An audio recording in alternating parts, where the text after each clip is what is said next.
Minhas irmãs, meus irmãos, amigos e amigas, companheiros de ideal espírita, como é grande a nossa alegria de poder visitar novamente essa casa, essa obra de amor, esta oficina de trabalho que Clara e Francisco cuidam aqui em Pernambuco. É sempre bom saber que a gente está acolhido pelos braços inúmeros de inúmeras crianças que nos afagam com a sua alegria, diante da esperança que podemos oferecer ao mundo, depois que fomos tocados por Ele, depois que Jesus topou conosco na estrada de nossa vida. Queridos irmãos, queridas irmãs, existe em nós uma alienação. Eu não falo daquela alienação da luta de classes que no passado determinadas teorias colocaram em pauta. Eu não falo da alienação em relação ao poder, como dizia Alfred Adler. Eu não falo da alienação em relação à supressão da libido na perspectiva da infância, como dizia Freud. Eu falo da alienação de acharmos que somos o corpo físico, de acharmos que somos um conglomerado atômico ou conglomerado biológico, de acharmos que somos essa persona, essa máscara, essa face. Olhamos todos os dias no espelho, vemos o nosso rosto e na verdade não nos vemos. Vemos o nosso rosto e na verdade não nos enxergamos.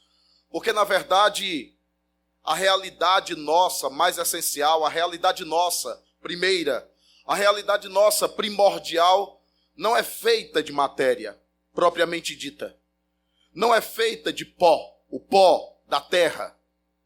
E quem anunciou isso com muita contundência, trazendo no seu verbo a mensagem eloquente da ressurreição, foi aquele nazareno, foi Jesus de Nazaré. É curioso falar dele quando nós consultamos Lucas capítulo 24, verso 1, quando as três Marias, entre elas a mãe dele, a Maria Madalena, e outra Maria, mãe dos discípulos, quando elas foram até o túmulo com substâncias aromáticas para fazer a asepsia do corpo e viram a pedra removida, uma pedra enorme removida. É isso mesmo, a imortalidade da alma remove uma pedra gigantesca, a pedra do nosso materialismo, a pedra das limitantes convicções que nós desenvolvemos em relação aos nossos sentidos físicos. Não sei se os senhores e senhoras já perceberam que nós estamos escravizados a esses sentidos físicos, de modo que é muito comum ouvir a velha frase: só acredito no que vejo, só acredito no que está ao meu alcance. O império do materialismo, segundo Allan Kardec, é o império que nós devemos destruir.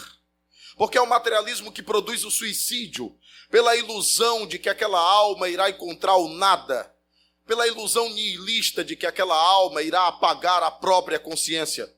Meus irmãos queridos, através de meus lábios, em sessões mediúnicas, inúmeros suicidas chegaram a dizer: ó morte, por que me negas? Eu que corri para os teus braços, eu que quis o teu regaço, eu que quis deitar para dormir e nunca mais acordar, por que, morte, me renegas? O anular da minha própria consciência, porque ainda sinto, porque ainda vejo, porque ainda estou aqui, porque ainda sou, porque ainda pulsa em mim a vida.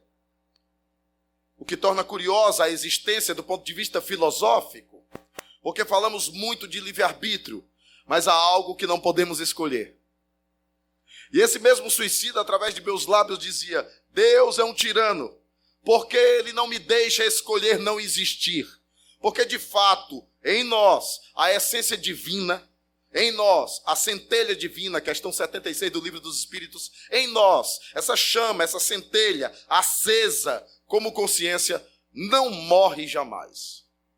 Allan Kardec, curioso, na questão 83 do Livro dos Espíritos, perguntou: é difícil para nós imaginar que algo tenha sido criado, e se algo tem começo, obviamente algo tem fim.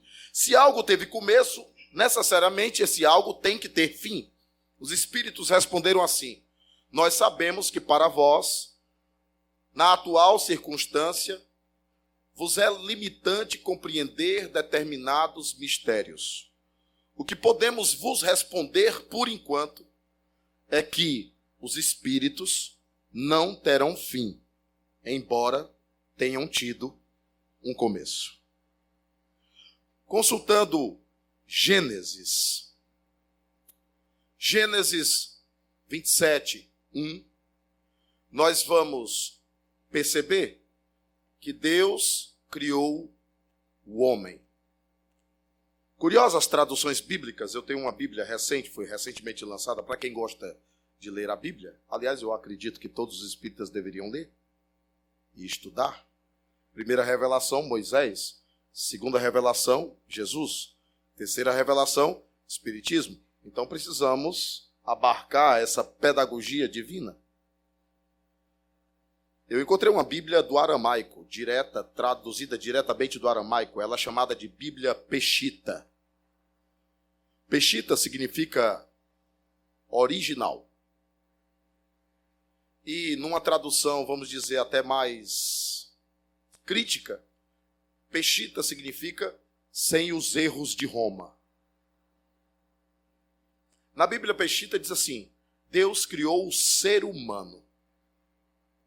Nas outras Bíblias, todas as outras traduções dizem assim: Deus criou o homem.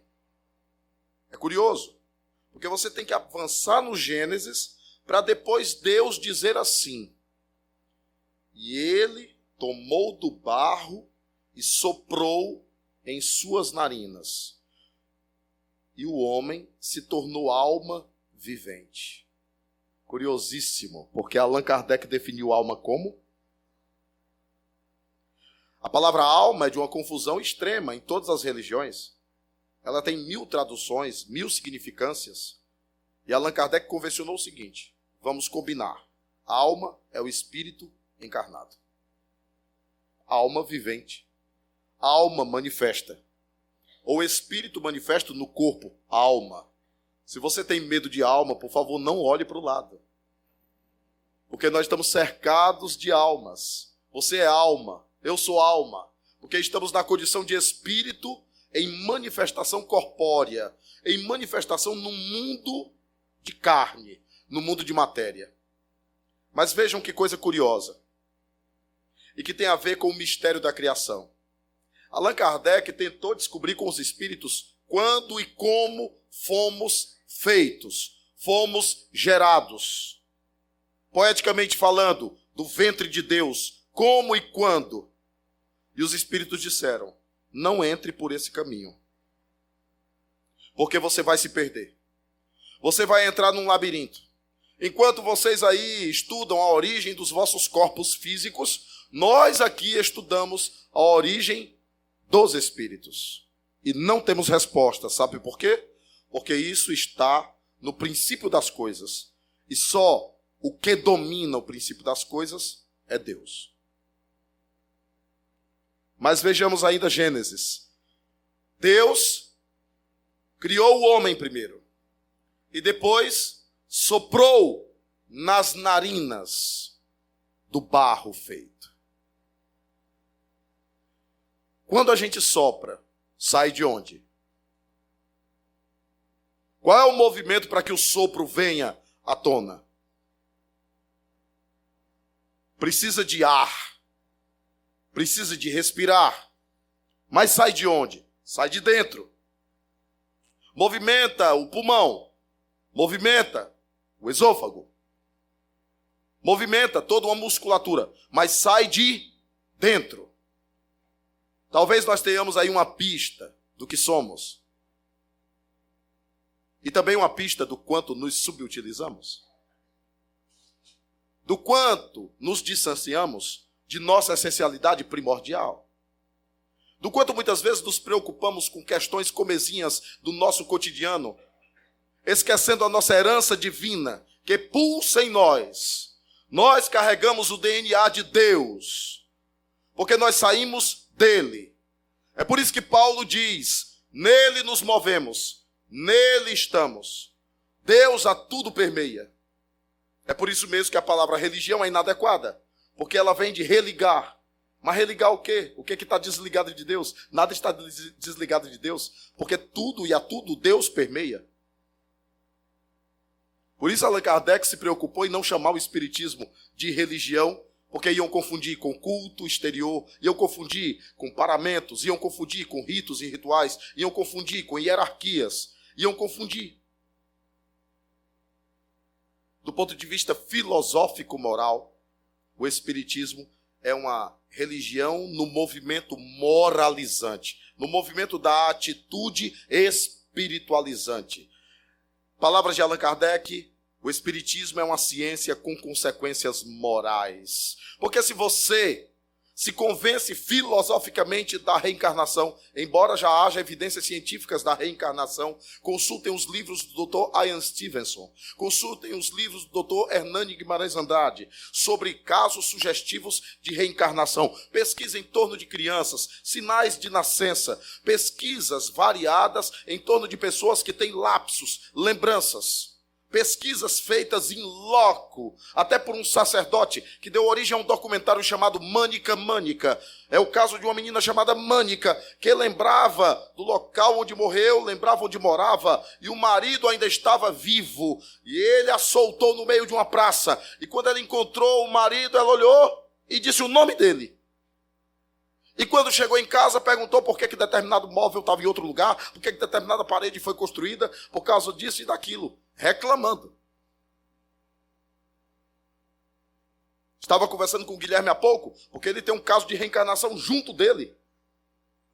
Porque a criança descreveu o acidente, a criança descreveu a situação, a criança descreveu as sensações, a criança não consegue chegar nem perto de um troller, porque foi o acidente que teve. Evidência da reencarnação. É mais corriqueiro do que a gente imagina. Então, para o espiritismo não é crença, porque o espiritismo não se fundamenta em crença. Eu não preciso crer para passar a existir na minha realidade teológica. Para o espiritismo existe o fato primeiro, e o fato é que produz a crença. É a fé raciocinada, aquela incapaz de encarar a razão face a face em todas as épocas da humanidade. Como diria Allan Kardec, a fé que tem a capacidade de afrontar o ridículo dos homens. Uma fé sedimentada na rocha, como dizia Jesus.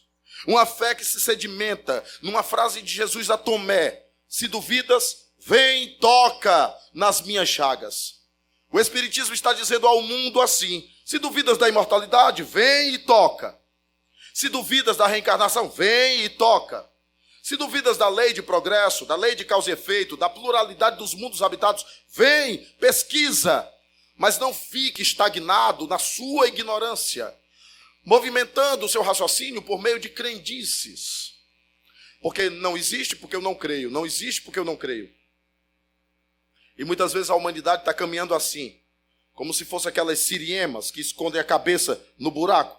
Diz: não existe reencarnação. Não existe reencarnação. Não existe reencarnação. Não existe imortalidade. Não existe imortalidade.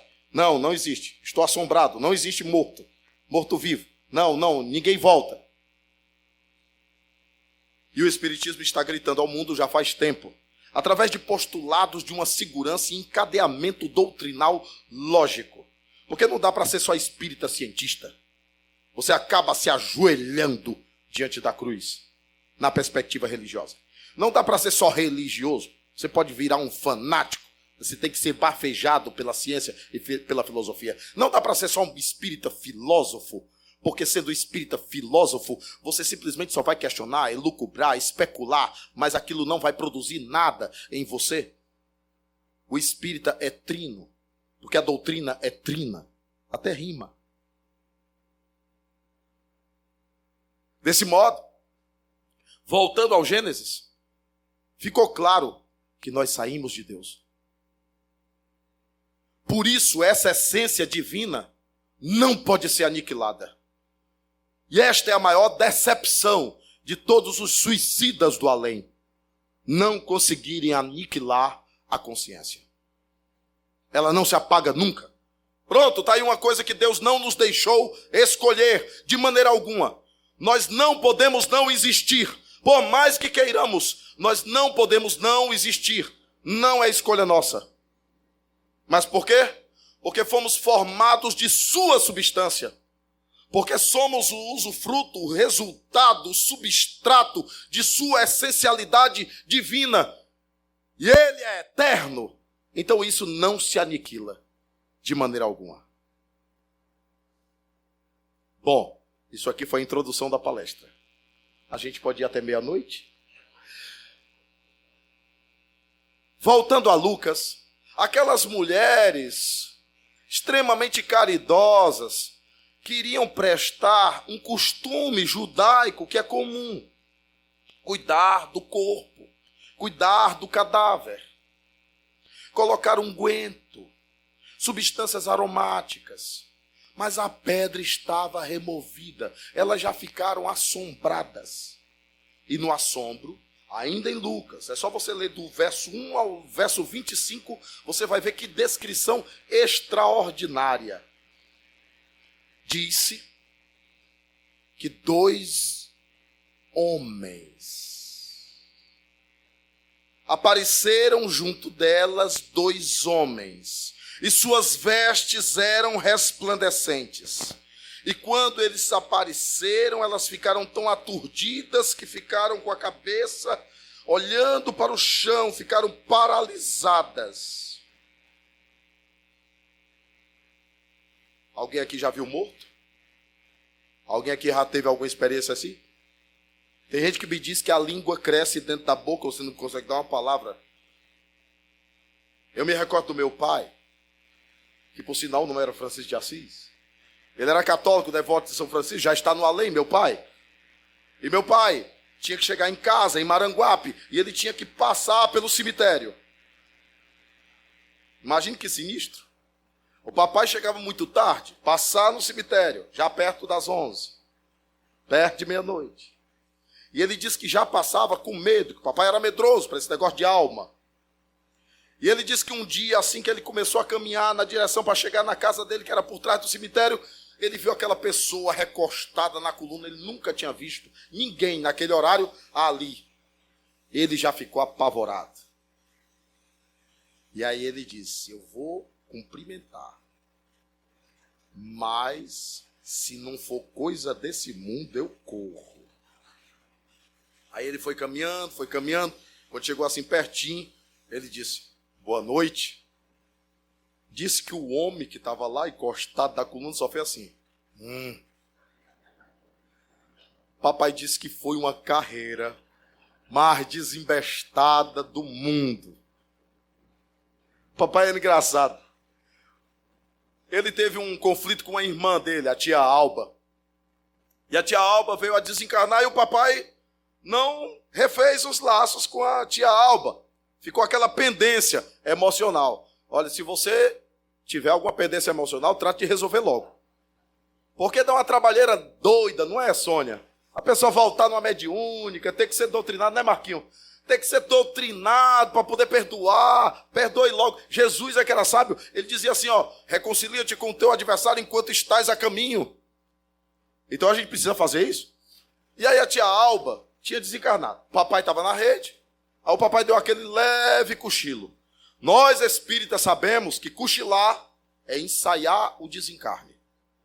Se alguém tem medo de morrer aí, me perdoe. Todo dia você mais ou menos morre. Sabia disso? Você deita, o corpo relaxa e você sai do corpo toda noite. Vai encontrar o povo por aí. Por isso que é bom orar toda noite. Porque tem gente que vai para outras regiões. Se não ora, vai para outras regiões. Tem gente que é hipnotizada durante o sono. Aí você nem entende, porque a pessoa acordou, pegou a corda e se enforcou. Hipnose. É sério? Eu já estudei casos espirituais assim.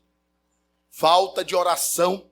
A oração é o combustível da alma. A oração é a nossa conexão. Meu amigo, tem um Wi-Fi no mundo ligado. Vamos usar aqui a linguagem juvenil contemporânea. Tem um Wi-Fi aqui no mundo ligado que não falha de jeito nenhum. Você que é acostumado a chegar no restaurante, pedir Wi-Fi. Eu quero lhe dizer que tem um Wi-Fi aqui ligado todo tempo, toda hora. O Wi-Fi de Deus. Só esperando que você pareie o seu instrumento. Você tem que parear o seu instrumento. Através da oração. Entra no teu quarto e ora em secreto. E teu pai que está em secreto e te vê em secreto, te atenderá, te escutará. Então você precisa produzir essa sintonia. Sabe por quê, gente? Nós acabamos de orar aqui. E olha como eu estou energizado. Já estou com aqui um combustível para umas 1000 palestras. Muito obrigado. Muito obrigado. De ontem para hoje foi meio cansativo, mas hoje já estou reabastecido. Inclusive pela oração. Chega a gente brilha. Porque a oração é essa reconexão com a nossa natureza essencial. Porque se eu sair de dentro dele, eu tenho que me reconectar com a essência dele. Porque se eu não me alimentar disso, eu sou figueira seca. Sabe o que é a figueira seca, que foi amaldiçoada por Jesus? Lembra? Porque não dava fruto. Quer dizer o seguinte, você não pode existir na matéria, você não pode existir na terra, você não pode ser uma alma vivente, você não pode ser um espírito encarnado sem produzir. Ou seja, sem encontrar o seu propósito existencial, querido Guilherme. Quando você encontra o seu propósito existencial, a vida flui. Simplesmente com uma naturalidade impressionante. Você vive conforme os hindus falam, o seu dharma. Existe o karma, mas existe o dharma. E a gente tem que se preocupar muito mais com o dharma, que é o propósito. Para que você existe? O que você veio fazer na Terra? Qual é a sua tarefa existencial? Qual é a sua missão? Você veio de dentro dele. Dignifique isso. Faça valer a pena. Você veio de dentro dele. Faça manifestar isso. Nelson Mandela costumava dizer o seguinte: nós existimos para manifestar a glória de Deus. E quando nós permitimos que a glória de Deus se manifeste através de nós, nós encorajamos outras pessoas a também fazerem o mesmo. É por isso que obras como o Lar de Clara, daqui de Pernambuco, existem. Porque é fruto desse olhar com Jesus, desse caminhar com Jesus, dessa glória para o nosso Senhor Jesus Cristo. Mas parece que vocês não notaram a frase. Eu disse a frase ipsis literis, independentemente de tradução. Eu consultei quase todas as traduções bíblicas. Todas estão com a palavra: 2 homens com vestes resplandecentes. O teólogo cochilou, meu irmãozinho. Você aí que já sacou a ideia. O teólogo cochilou. Soninha, não colocar a palavra anjo. Vocês notaram onde é que eu quero chegar? Não colocaram a palavra anjo. Olha, a palavra anjo criou um problema teológico para os espíritas da atualidade. E aí as pessoas falam de uma desconexão entre a Bíblia e o Espiritismo por causa da palavra anjo. Porque anjo, na concepção teológica, tradicional, cristã, convencional, significa um ser à parte na criação. O anjo Gabriel, Arcanjo Miguel, São Rafael, são simplesmente seres à parte. O anjo Ismael, da FEB, Federação Espírita Brasileira. Para a tradição convencional, é um ser à parte. E as pessoas não resgatam a origem da palavra anjo no próprio judaísmo. Anjo é uma das escalas espirituais. Arcanjo é outra.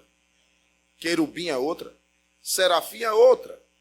A Cabalá hebraica, que é a ciência secreta dos hebreus, que Jesus conhecia, senão ele não tinha conversado com Nicodemos. Nicodemos era doutor da lei, estudava a Cabalá hebraica. Por isso que na Cabalá hebraica, a matéria essencial, a matéria elementar primitiva é a água. Nascer na água e do Espírito. Nascer da água e do Espírito. A água queria dizer o quê? O corpo. Até porque nosso corpo é feito de quantos por cento de água? Mais de 70% de água. Então, os sábios judeus, os rabinos judaicos já estudavam isso. Por isso aquele diálogo entre Jesus e Nicodemos. E Jesus estava falando de reencarnação e dizendo: rapaz, isso é lei terrena. Se eu te falo das coisas da terra, tu ficas assim, assombrado. Imagine se eu te falasse de coisa do céu. Mas nessa parte da Bíblia está escrito 2 homens. Quando você consulta João, o 4º evangelho que todo mundo pensa que é de João Evangelista, e não é. É de João grego. Tinham 3 Joãos na igreja primitiva. 2 eram gregos. Tinha o João o velho e tinha João moço. Eu pesquisei isso com um historiador protestante chamado Justo L. Gonzalez. uma coleção de 12 livros sobre a história do cristianismo. Existiam 2 Joãos na igreja primitiva. E o quarto evangelho é tão grego que ele não gosta de falar de milagre, porque o grego é racionalista. Então o milagre para ele é uma coisa mística. Quando Paulo foi pregar em Atenas, na hora que ele abriu a boca dele e falou de ressurreição, os atenienses riram na cara dele. Porque o racionalismo tinha produzido materialismo na mentalidade. Nem Dionísio nem Dâmaris puderam aceitar que ele criasse uma igreja. Foi a primeira maior vergonha de Paulo de Tarso, que era reputado como o maior orador do evangelho. Está em Atos dos Apóstolos essa tentativa dele na Grécia, em Atenas. Ele fez considerações filosóficas profundíssimas, porque ele notou que quando entrou em Atenas, ele viu um panteão de estátuas dos deuses gregos, mas ele também viu um pilar de mármore, uma base de mármore sem nenhuma estátua em cima e escrito embaixo, ao Deus sem nome. Ele usou esse clique porque ele é judeu, monoteísta, enquanto os gregos eram politeístas. E cultivava a mitologia como base de explicação didática das realidades em volta e dos fenômenos da natureza. Então ele falou desse Deus sem nome. Mas quando ele fala da imortalidade, quando ele fala da ressurreição, ele recebe as gargalhadas que muitos de nós recebemos de algumas pessoas que não acreditam na vida após a morte. E ainda assim ele disse, está em Paulo e Estevão, o livro mais belo que Emmanuel psicografou através de Chico Xavier, o romance mais lindo. Para você ter uma ideia, um bispo da Igreja Católica chamado Dom Aldo Pagotto, que é nosso irmão, nosso amigo, já esteve presente com o Alamar, em entrevista com o Alamar. Já esteve presente falando em rede nacional que o livro mais belo que ele leu sobre a cristandade foi Paulo e Estevão, psicografado por Chico Xavier. Esse bispo Dom Aldo Pagotto é tão interessante que eu atendi 2 jovens na casa espírita, no Centro Espírita João Evangelista, amando dele, porque ele viu a avó delas desencarnada. A menina apresentava um quadro de câncer que a medicina não detectava. E a avó tinha desencarnado de câncer. Ele disse o apelido da avó para a menina. Ela começou a chorar convulsivamente. E ele disse, procure um centro espírita sério. Aí anotou o endereço e entregou para ela. Vejam que os padres sabem. Os pastores também. E era esse o sonho de Allan Kardec. O sonho de Allan Kardec não era criar uma outra religião. Era que o espiritismo servisse de subsídio, de explicação para os milagres, para fortalecer a fé dos crentes, para fortalecer a fé dos católicos, para fortalecer a fé daqueles que lidavam com o sobrenatural, mas que não tinham subsídios de explicação. O Espiritismo nos oferece a ciência dos fluidos para entender tanta coisa. Ele nos oferece uma chave mestra de entendimento de todos os fenômenos, que é o perispírito. Quem aprende perispírito no Espiritismo já domina grande parte de seus postulados. Porque o perispírito é o grande segredo, chamado modelo organizador biológico, o corpo bioplasmático dos psicotrônicos russos, ou o psiplasma de Joseph Banksheim e Louis Haim, da parapsicologia norte-americana.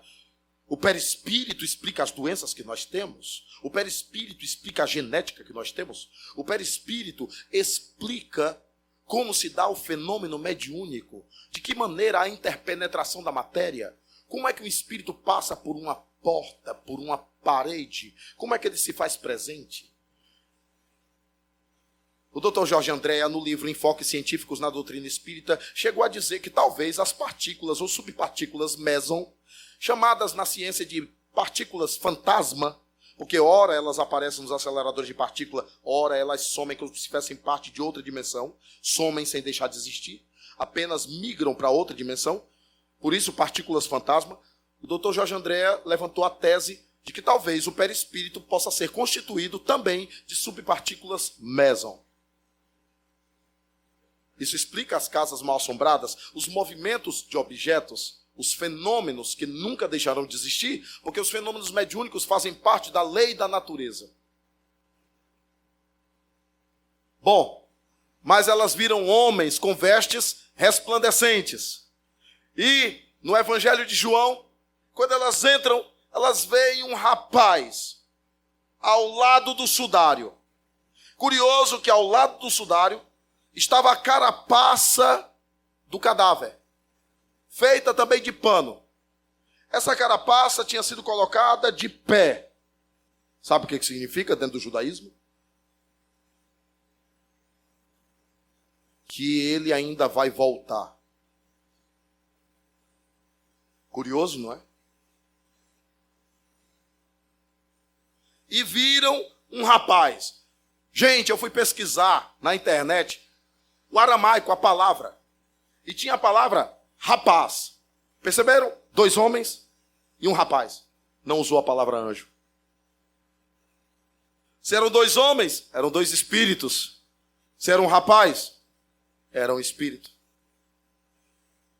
Se era rapaz e usa o termo rapaz, é porque era mais jovem aquele.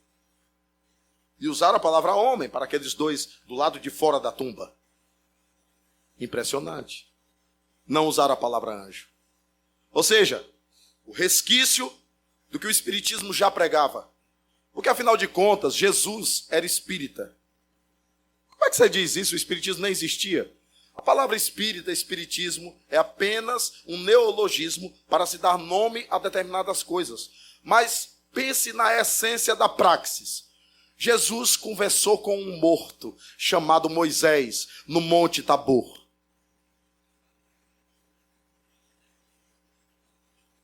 Um morto que no passado proibiu a comunhão com os mortos e proibiu acertadamente.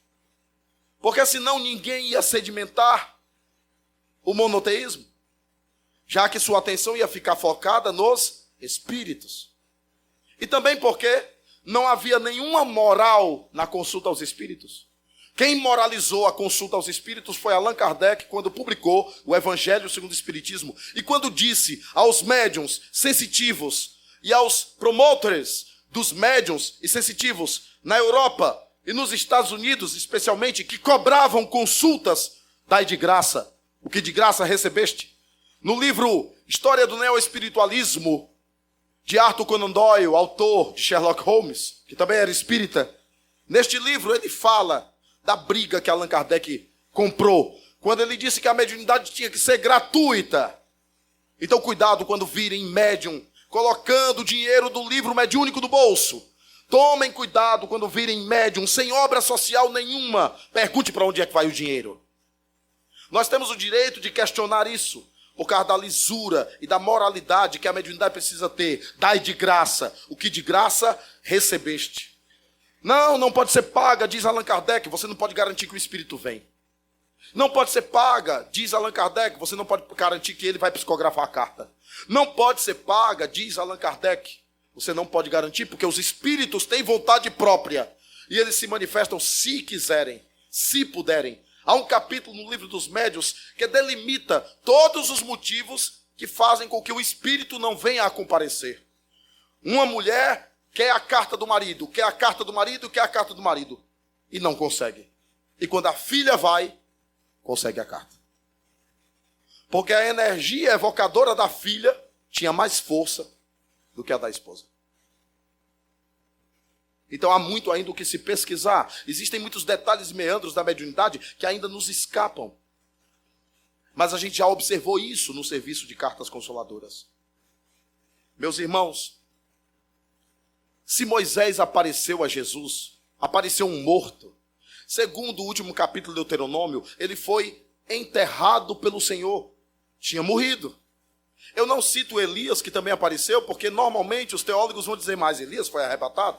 Embora Paulo diga que a corrupção ou a carne não podem habitar o reino dos céus, eles, da cristandade tradicional, acreditam que ele foi com corpo e tudo para o céu. Mas eu estou falando de Moisés, que está dito, morreu e foi arrebatado pelo Senhor e enterrado num monte. Segundo os historiadores, possivelmente o monte de Qumran.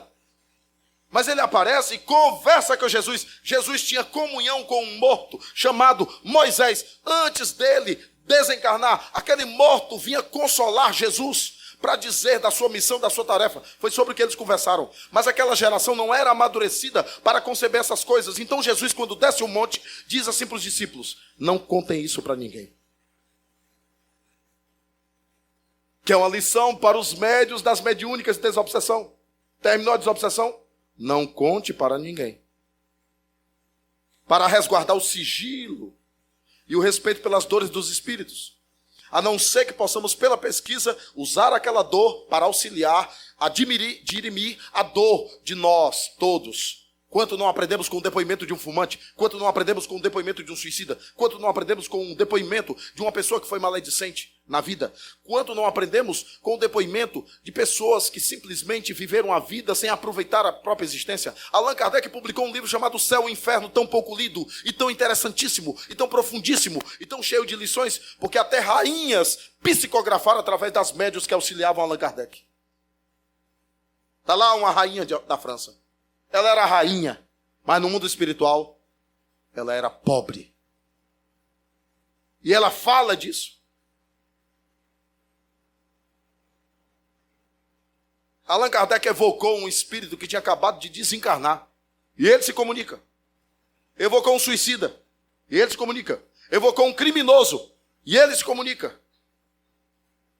E serve de depoimento, de pesquisa, para nos ajudar na vida aqui na Terra a sermos pessoas melhores. Se o Espiritismo chegou na sua vida e você ainda não é uma pessoa melhor, você não entendeu o Espiritismo, você ainda está na periferia. O filme do Divaldo, que é maravilhoso, tem um tônus no começo do filme. Aquela senhora olha para o Divaldo e diz assim, a senhora e a Joana de Ângeles dizem a mesma coisa. Você ainda precisa aprender a ser um verdadeiro espírita. Você ainda não é um verdadeiro espírita. Então a nossa luta, querida Sônia, e demais trabalhadores do Jefa, é sermos verdadeiros espíritas. Como diria Allan Kardec, porque o verdadeiro espírita e o verdadeiro cristão são a mesma coisa. Porque o verdadeiro espírita se reconhece pelas transformações que faz em si mesmo e pelos esforços que faz por dominar suas más inclinações. Então vamos juntar os versículos da Bíblia. Moisés, um espírito, apareceu, conversou. Legal é que eles identificaram que era Moisés. Tinha máquina fotográfica na época? Tinha desenho por acaso? Nem que seja de carvão? Então houve muito mais conversa. Para eles saberem que era Moisés e Elias aparecendo. Como é que eles reconheceriam a aparência de Moisés? Se não tivesse havido um diálogo mais profundo entre Jesus e os seus discípulos? Então, curioso. Curioso porque quando Jesus ressurge do mundo dos mortos, ele aparece aos discípulos na estrada de Emaús. E eu quero que vocês fiquem bem atentos. Se tem uma coisa que eu aprendi com o Espiritismo, foi a respeitar as outras religiões. Eu aprendi com o Espiritismo a respeitar as convicções dos outros. Aliás, como dizia José Saramago, se você quer convencer alguém de alguma coisa, você, na verdade, é um colonizador. Você é um violento. Tentar convencer alguém de algo é como querer colonizar aquela outra vida. E nós precisamos aprender, porque o despertar é de dentro para fora. Não adianta. Já experimentou ajudar alguém? Aí você dá um conselho, aí a pessoa continua na mesma. Aí você fala de novo, aí a pessoa continua na mesma. Percebeu? É de dentro para fora. Então, desse modo, a gente vai perceber que Jesus caminhou com Cleófas na estrada de Emaús. E eles não reconheceram Jesus. Então não é ressurreição da carne. Não era o corpo físico dele. Se fosse o corpo físico, teria a mesma aparência. Mas o perispírito tem uma ligeira diferença. Por causa da translucidez, por causa da sutileza, por causa da leveza, da estrutura desse corpo semimaterial, perispírito, envoltório do espírito. Por isso não reconheceram. Se Jesus estivesse em corpo de carne, teriam reconhecido na estrada de Emaús. E só depois que ele fala muito e fala com detalhes sobre o que aconteceu, é que eles se tocam que era Jesus e ele some. Corpo de carne não some do nada. Corpo de carne não passa pela porta dos tabernáculos. Eles estavam apavorados, meus amigos. Porque Pedro negou Jesus porque tinha medo de ser preso, tinha medo de ser crucificado também, estava fugido. Tiago, irmão dele, Tiago maior, era o irmão dele, irmão consanguíneo de Jesus. Tiago era irmão consanguíneo de Jesus. É bíblico, eu não estou dizendo nenhuma bobagem. Por mais que a Bíblia de Jerusalém abra um nota de rodapé para dizer que era primo, porque diz que o termo irmão era usado, não era. No judaísmo, o termo irmão não é usado como sinônimo de primo, era irmão mesmo, consanguíneo. Jesus tinha irmãos. Quem é minha mãe? E quem são? Meus irmãos. Ele tinha irmãos. Mas a teologia não ajuda muitas vezes. Deixa eu perguntar para vocês. Qual era a cor do manto de Jesus? Qual era a cor do manto de Jesus? Qual era a cor do manto de Jesus? Quantos centímetros de altura tinha um jumentinho que carregou Jesus nas costas? Hein? O jumentinho era selado ou não era selado? Não era selado? Não era não? O jumentinho entrou pela porta principal ou entrou pela porta de lado? Quais foram as folhas que colocaram debaixo do jumentinho? Foram as oliveiras? Foi palmeira? Foi o quê? Agora me diga uma coisa. Depois que a gente responder isso, no que isso nos muda? No que isso nos transforma? Por isso que o Padre Zezinho dizia assim: filosofia não me deu felicidade, explicação não explicou o que eu te fiz. Filosofia não me deu aquela paz que vem de Deus. Porque quando a pessoa se perde só na elucubração, esses estudos são fascinantes, eu estudo até hoje, é fascinante, mas é só o fascínio da busca, da garimpagem, da descoberta, da investigação. É bom, é legal, mas tem que ter uma consequência moral, porque se não tiver, não adianta, vai virar só a dor no mental, não vai garantir o nosso lar. É porque tem muita gente espírita dizendo que quer ir para o nosso lar. Irmã Sônia, eu quero lhe dizer, nosso lar ainda é muito atrasado. O nosso lar é bem aqui, pertinho da terra. Eu não entendo. Outra coisa, está na psicosfera do Rio de Janeiro. Eu não sei porque o pessoal de Pernambuco quer ir para lá. É melhor comprar logo a tumba lá, né? Eu não entendo. As pessoas esquecem que existem inúmeras colônias espirituais. Inúmeras. A gente vai criando determinados misticismos dentro do espiritismo, por falta de base. Que o umbral virou um inferno. Né? Porque tem um umbral, tem um 2 brau, tem um 3 brau.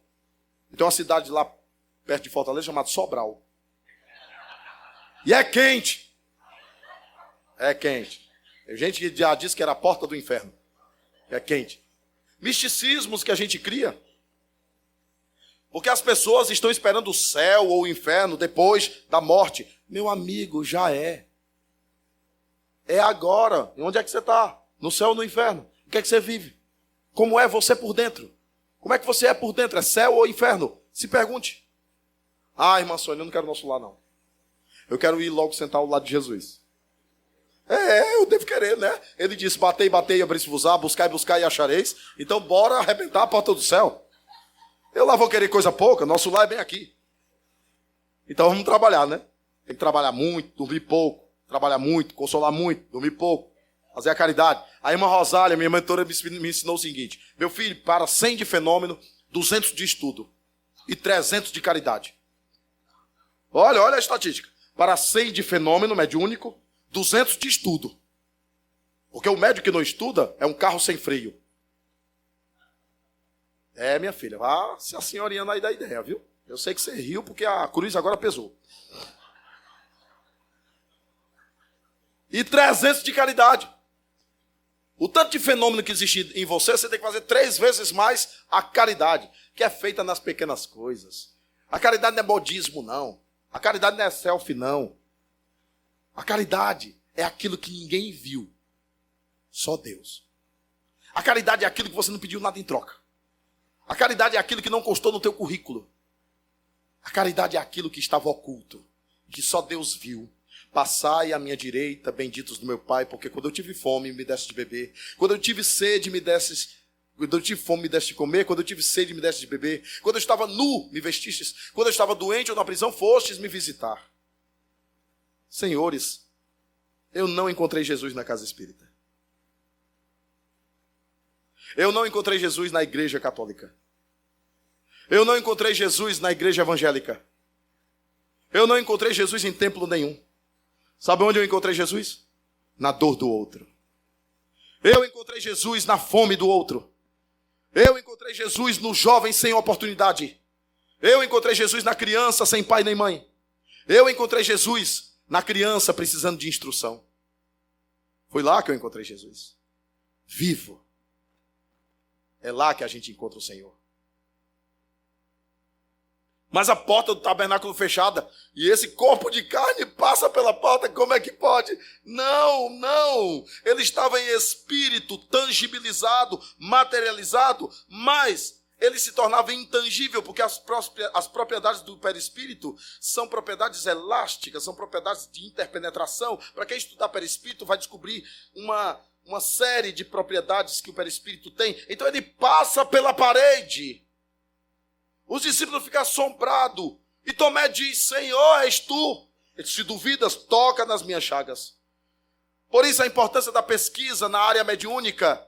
Porque Jesus recomendou a pesquisa na área mediúnica. Jesus não disse assim, ó Tomé, eu convivi contigo durante tanto tempo, você viu o coxo andar, você viu o cego ver, você viu o lunático recuperar a lucidez, você viu o endemoniado, obsidiado, livre dos espíritos imundos, e de repente você duvida de mim? Não, Jesus não dá sermão. Jesus diz assim, vem e verifica, vem e toca nas minhas chagas. Então no espiritismo, nós precisamos em nossas casas espíritas tocar nas chagas, verificar se o mediúnico é verdadeiro.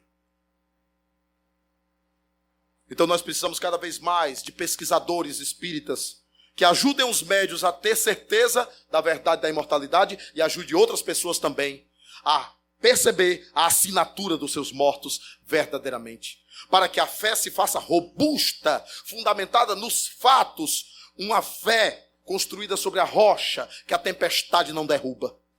Porque você não apenas crê, você sabe. Você não apenas crê, você tem consciência. E Jesus senta, conversa com eles. Muitas coisas eles não podiam compreender, mas compreenderam depois. Jesus em corpo incorruptível, termos de Paulo. Corpo incorruptível, corpo glorificado, corpo celeste. Claro que ele não ia dizer perispírito. Não existia a palavra ainda. Corpo celeste, corpo glorificado, corpo incorruptível. E ele cita isso quando tem um desdobramento, uma projeção astral. Eu conheço um homem que foi arrebatado ao terceiro céu. Vocês sabiam que nenhum judeu diria quarto céu? Porque os judeus só acreditavam em 3 céus. O céu das almas infelizes, o céu das almas em purgação e o céu das almas felizes. E Paulo foi arrebatado ao céu das almas felizes. E ele disse, vi e ouvi coisas que a língua humana não conseguiria descrever. Coisas inefáveis. A mesma dificuldade que André Luiz ou Faustino Esponzel, não é Carlos Chagas nem Oswaldo Cruz, já pôde ser revelado contemporaneamente. O Chico não podia revelar porque a esposa dele pediu que não revelasse. Na verdade é Faustino Esponzel, médico sanitarista, microbiologista da década de 30, 40. Então o André Luiz, ele está escrevendo no Nosso Lar por aproximação. Você está estudando o Nosso Lar? Está estudando o Nosso Lar de 1945. O Nosso Lar já não é mais daquele jeito. Já mudou completamente. O que você observar de tecnologia aqui na Terra, já existia lá. Do outro lado da vida. Por isso que os homens sonham e fazem os filmes. E a arte imita a vida, ou a vida imita a arte. Quantas coisas estavam nos filmes que agora existem na realidade? Quantas coisas. Então Jesus representa a imortalidade da alma. E em Coríntios 15, verso 14 a 17, diz assim: se os mortos não ressuscitam, também Cristo não ressuscitou. E se Cristo não ressuscitou, é vã a vossa fé e vã a nossa pregação. De nada adianta pregar alguma coisa se a imortalidade não existe. De nada adianta pregar para as gentes o evangelho, a boa nova, se não somos imortais. De nada adianta, porque é lei da natureza, porque os mortos sempre ressuscitaram. Olha o verso: se os mortos não ressuscitam, também Cristo não ressuscitou. Quer dizer, não foi o primeiro nem foi o último. Porque a ressurreição, que é a própria imortalidade da alma, é lei da natureza. Ninguém morre, porque saímos dele, nos movemos nele, somos feitos dele. E essa substância essencial, espiritual, esse princípio espiritual do universo não se aniquila, não se elimina, não tem fim. Portanto, irmãos, já no término aqui de nossa fala, eu queria endereçar ao coração de cada um de vocês uma reflexão mais profunda. No sentido da gente começar a viver mais essa imortalidade. O que seria viver a imortalidade? O que é que a imortalidade tem de mensagem para cada um de nós?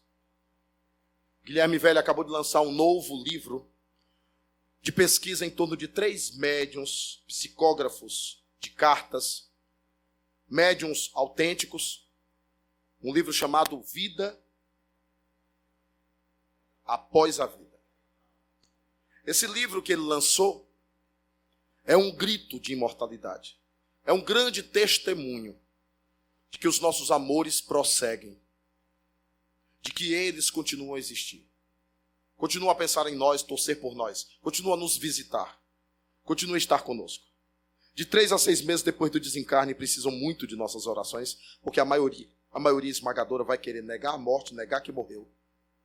Não tem bom. A maioria de nós, quando desencarna, não toma imediata consciência de que desencarnou. Mesmo sendo um câncer lento, mesmo sendo morte natural, há um dispositivo natural de resistência interna para não descobrir que morreu, porque a gente sempre deixou alguma coisa por fazer. O Chico Xavier costumava dizer o seguinte: a primeira grande decepção de todo espírito é o tempo perdido. A nossa maior conta bancária é o tempo. Não é o dinheiro que você tem lá no banco, não. É o tempo. Porque o tempo que a gente dá não volta mais. Esse tempo que passou já não volta mais. Por isso você devia olhar para a pessoa que está do seu lado e dizer: você está morrendo. Parece sinistro? Está com medo de dizer? Olhe para a pessoa que está do seu lado. Olha, gente, quem não disser, quem não cumprir com minhas tarefas vai desencarnar. Então, olhe para a pessoa que está do seu lado e diga: você está desencarnando. Meus sentimentos, você está desencarnando. Guilherme, você vai fazer quantos anos? Está escondendo a idade? Quantos anos, Soninha? Soninha não esconde a idade, não. 7. Soninha, quando é que você vai fazer o aniversário? Quando é? Outubro. No próximo outubro, quando vocês forem cumprimentar a Soninha, vocês não digam: oh, feliz 78. Não, diga assim: -1. Porque todos nós estamos caminhando para a morte. E nós precisamos tratar a morte com naturalidade, porque é poderoso tratar a morte com naturalidade. Chegar e conversar com a mamãe. Outro dia eu tive um papo sério com a mamãe. Disse: mamãe, quando a senhora partir, meu filho, será que ainda tem muito tempo? Ainda tem tempo para a senhora, se acalme. Porque o papai eu fui avisado também, né? E eu tive tempo de conversar com o papai. Eu tive uma tarde orientando o papai. Como é que ia ser do outro lado, o que ia acontecer do outro lado, o que ele tinha que fazer, como é que ia se organizar. E o papai não estava podendo falar, só fazia assim. Antigamente, se você conversava sobre isso com alguém, você está me agorando. Não era? Está falando, está me agorando. Mas a morte deve ser encarada dessa forma. E a vida é uma só. A gente tem que parar com essa dicotomia: morto, vivo. Não. A vida é uma só. É apenas no corpo, fora do corpo. No corpo, fora do corpo. Simplesmente isso. Quando a gente muda a linguagem, nosso cérebro assimila com percepção de ressignificação. Quando a gente ressignifica, nós nos tornamos mais fortes e sabemos que o que me separa deles é o tempo que resta para que eu possa reencontrá-lo. Não é consolador? Consolador prometido. Mas até lá, nós somos esse barro que precisa ser moldado. Até lá. Antes de cantar para vocês, que vai ser a maior caridade de vocês me ouvirem cantando, tá? Aliás, dando palestras e vocês ouvindo, eu quero garantir que vocês já eliminaram parte do karma que vocês tinham. Só pela caridade de me ouvirem, eu quero contar uma história. É uma história sobre aquele jumentinho. Lembra do jumentinho de Jerusalém? Que Jesus pediu? O jumentinho chegou em casa, depois de carregar Jesus. Disse, mamãe, que dia feliz eu tive, mamãe. Eu carreguei Jesus. O Yeshua estava sobre o meu dorso. Nós entramos em Jerusalém. Mamãe, as pessoas cantavam, hosanas, hosanas às alturas. Mamãe, colocaram oliveiras no chão. Minhas patinhas nem sofreram, mamãe. Simplesmente as crianças me beijavam. Mamãe, jogaram perfume em mim. Quebraram vaso de alabastro para me ungüentar, para poder me perfumar. Mamãe, me beijavam, me abraçavam. Ah, mamãe, que dia feliz. E a mãe, meu filho, que maravilha, você carregou o Messias nas suas costas. No dia seguinte, o jumentinho chegou em casa. Chegou mancando, todo estrupiado, todo lascado, como diz lá no Ceará, todo quebrado. E diz, mamãe, o que foi, meu filho? O que é que houve com você? Mamãe, jogaram cocô em mim. Mamãe, jogaram pedra em mim. Mamãe, me bateram.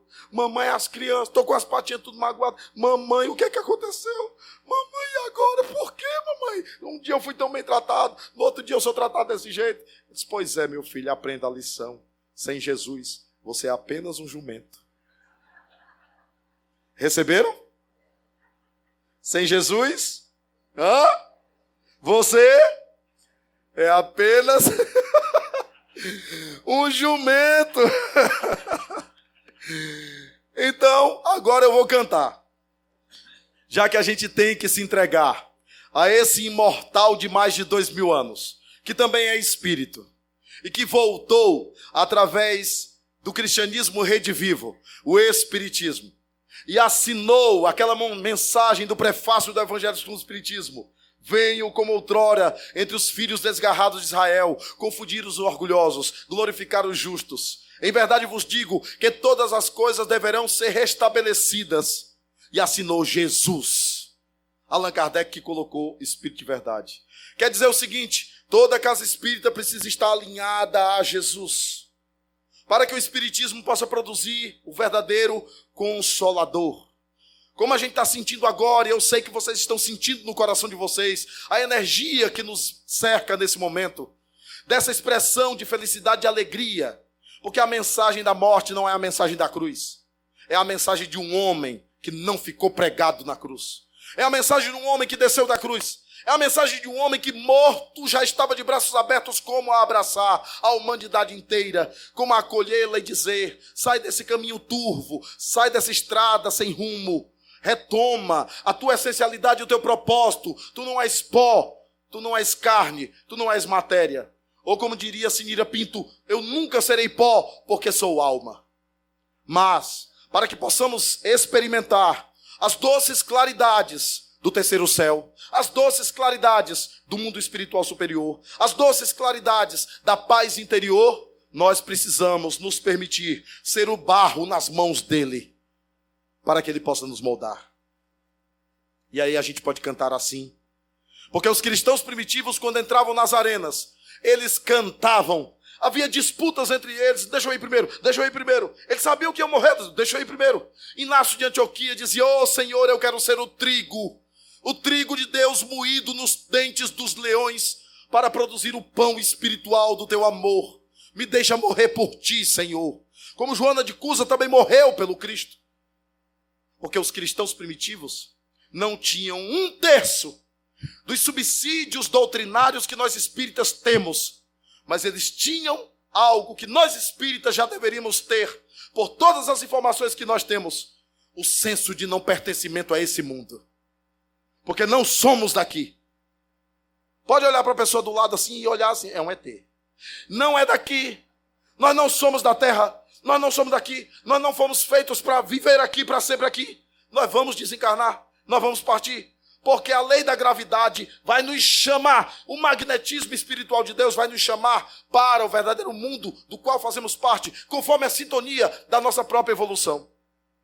Mas até lá nós precisamos trabalhar. e trabalhar muito o nosso coração, dizendo assim: eu quero ser, Senhor amado, como um vaso nas mãos do oleiro.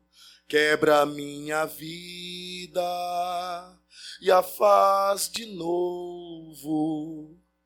Eu quero ser um vaso novo, como tu queres, Senhor, sou teu. Tu és o oleiro, vaso sou eu.